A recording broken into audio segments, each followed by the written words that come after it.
दोस्तों, नेहा सिंह राठौर नोटिस मामले में पिछली वीडियो में हमने आपको बताया था कि जो यूपी पुलिस ने उनको नोटिस दी है वो पूरी तरह से अवैध है, कानून से परे जाकर उन्होंने नोटिस दी है। हमने उसमें आपको जजमेंट भी बताया था कुलविंदर सिंह के मामले में। दिल्ली हाई कोर्ट का स्पष्ट निर्देश था कि विदाउट FIR दर्ज किए हुए 160 CRPC की नोटिस जा ही नहीं सकती थी। इन लोगों ने नोटिस दिया था, लेकिन दोस्तों यूपी पुलिस द्वारा दी गई नोटिस अवैध है ये मैं कह रहा था, लेकिन अब और लोग भी इसको मान रहे हैं। दोस्तों, सुप्रीम कोर्ट के पूर्व न्यायाधीश श्री मार्कंडे काटजू ने भी यह बयान दिया है कि यूपी पुलिस ने जो नेहा सिंह राठौर को नोटिस दिया है वो अवैध है और न्यायपालिका सत्य के साथ हमेशा खड़ी हुई। इसके बाद में दोस्तों जस्टिस संजय किशन कौल, जो कि सुप्रीम कोर्ट के ही जस्टिस हैं, उन्होंने कहा कि कलाकारों की बोलने की स्वतंत्रता को बाधित नहीं किया जा सकता है। तो दोस्तों आइए आज की इस वीडियो में इन्हीं सब विषयों पर चर्चा करते हैं। क्या दोनों न्यायाधीशों का क्या बयान आया है, इनके कहने का उद्देश्य क्या है, यूपी पुलिस का नोटिस कैसे अवैध है, सारी चीजें इस वीडियो में समझते हैं।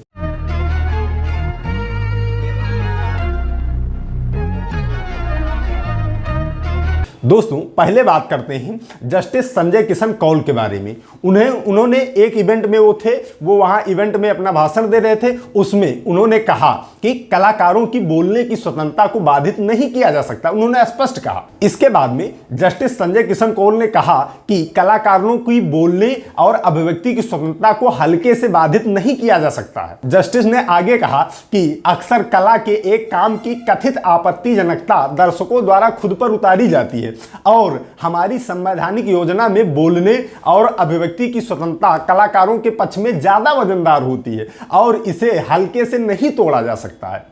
दोस्तों उन्होंने एक अपने फैसले के बारे में भी, जब वो हाई कोर्ट के चीफ जस्टिस थे तो उन्होंने एक फैसले, अपना जो फैसला किया था उसकी नजीर भी दी, उसका उदाहरण भी दिया। उसमें उन्होंने बताया कि एक जो उपन्यास था वो पब्लिश हुआ था, उसमें अश्लीलता भरी हुई थी, उसको बैन करने के लिए हमारे पास याचिका आई थी। हमने उस याचिका को खारिज किया था, चूंकि उसमें यह था कि अगर कहीं ना कहीं अश्लीलता एक तरफ है तो एक तरफ समाज को आईना दिखाना भी है। उसमें उन्होंने यह स्पष्ट किया था, उन्होंने अपना अनुभव बताया। फिर उन्होंने यह स्पष्ट कहा कि अगर जो कलाकार हैं उनको ऐसे ही आसानी से बैन कर देना, आसानी से उनकी स्वतंत्रता को छीन लेना, ये ठीक नहीं होता है।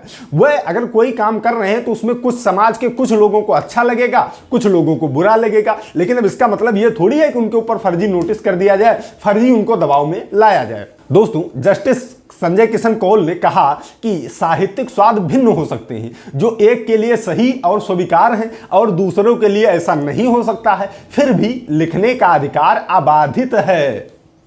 भाई जब जो कलाकार है, जो सामाजिक कार्यकर्ता है, वो जो भी बात को उठाएगा उसमें एक पक्ष को लगेगा कि ये मेरे खिलाफ जा रहा है, एक पक्ष को लगेगा कि सही जा रहा है। जैसे इसमें लगा कानपुर पुलिस को, सरकार को कि ये मेरे खिलाफ जा रहा है, लेकिन जनता को पसंद आया कि हाँ मेरी बातें गा रही है नेहा सिंह राठौर, तो इसको दबाया नहीं जा सकता। इसको दबाना पूरी तरह से अवैधानिक है, उसमें कोई बात ही नहीं है। जबरदस्ती जाकर यूपी पुलिस उनको नोटिस देकर आ गई है। इसके बाद जस्टिस ने कहा कि यह मामला बोलने और अभिव्यक्ति की स्वतंत्रता के बारे में था, जो हमारे उदार संविधान में सबसे अधिक पोषित अधिकारों में से एक है।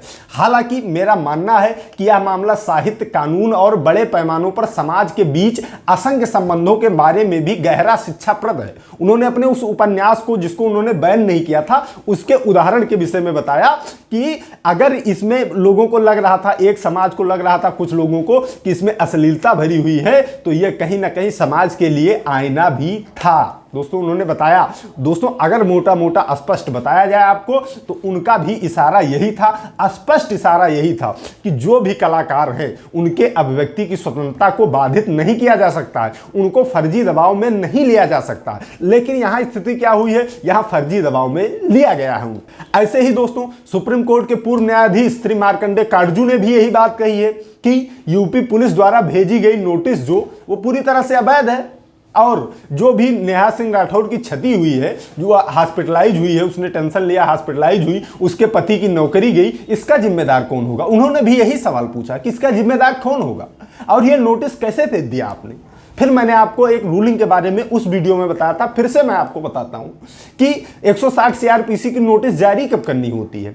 160 सीआरपीसी धारा क्या है? साक्ष्य को तलब करने के लिए पुलिस वाला अगर चाहे, अगर पुलिस वालों को साक्ष्य की आवश्यकता, अगर वह किसी मामले में जांच कर रहा है तो उसे अगर साक्ष्य की आवश्यकता है तो उसे यह अधिकार दिया गया कि 160 सीआरपीसी के अंतर्गत वो नोटिस जारी करके साक्ष्य या साक्षी को तलब कर सकता है।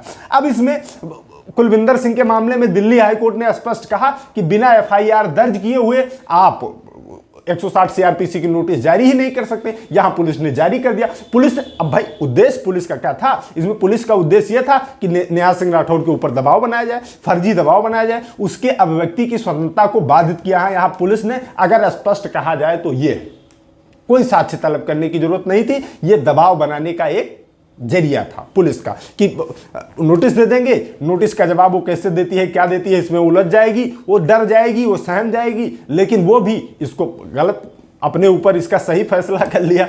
उसको नोटिस मिली, उस नोटिस से वो अपने आप को पॉपुलर करने में लग गई। वो भी लड़की है, क्योंकि बहुत छोटे स्थान से उठी हुई है, डेयरिंग है उस लड़की के अंदर। ये दबाने की कोशिश कर रहे थे आवाज, अब वो उसी को अपनी मजबूती बना ले गई। अब पूरे देश में यही चर्चा चल रही है कि नेहा सिंह राठौर को नोटिस क्यों दिया गया। अब नोटिस भेजकर आपने गलती तो की ही है, और अगर गलती की है तो आपकी भाई बुराई तो होगी ही, आपकी आलोचना तो की ही जाएगी, इसमें कोई दो राय नहीं है। तो दोस्तों, उम्मीद करता हूं कि आप लोगों को स्पष्ट हो गया होगा इसके बारे में कि नोटिस कैसे अवैध है। तो दोस्तों, आज की इस वीडियो में इतना ही। मिलते हैं अगली प्रॉब्लम सॉल्विंग वीडियो में। तब तक आप सभी लोग अपने स्वास्थ्य का ख्याल रखिए। कानून की जानकारी, अपने अधिकारों की जानकारी इस चैनल के माध्यम से लेते रहिए। मामलों से बच के रहिए। I love you all. जय हिंद, जय भारत।